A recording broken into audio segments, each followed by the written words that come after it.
Hi, everyone. I had the infamy of leading a seminar in 2020 in the teeth of the pandemic. And I was so grateful to the teachers I worked with for sticking with me as we figured out how to actually do something on Zoom in those early days while we were all struggling with how to teach our students. And so I'm really happy to be back in a context that does not involve Zoom.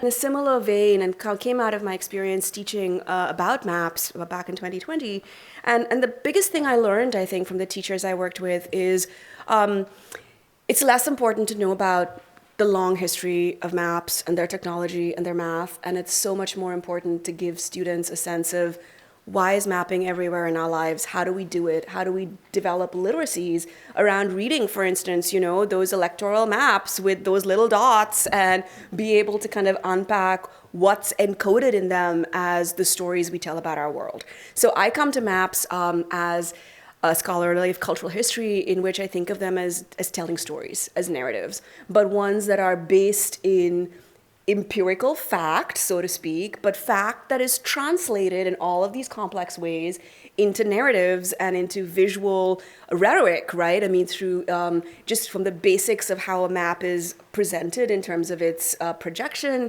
to the ways in which we can shift what we want to show when we use maps in different ways. So everything from the question of how do we draw political borders, a really crucial issue right now in the Middle East, and how and what maps show it, to questions of how we plot census data or electoral data on maps and which maps are being used to do that and what do they tell us or not tell us.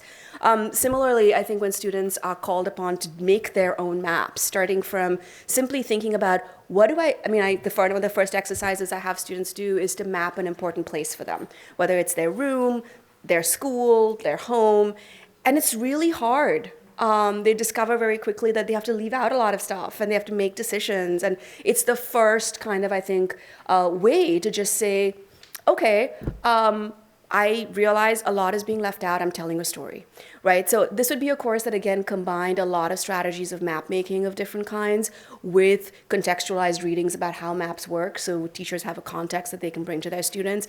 But really, again, focusing very much on kind of hands-on techniques, everything from, as I said, mapping your room to maps in RPG games, which many of our students, play online or, in terms of like D&D and other things. So I'll stop there.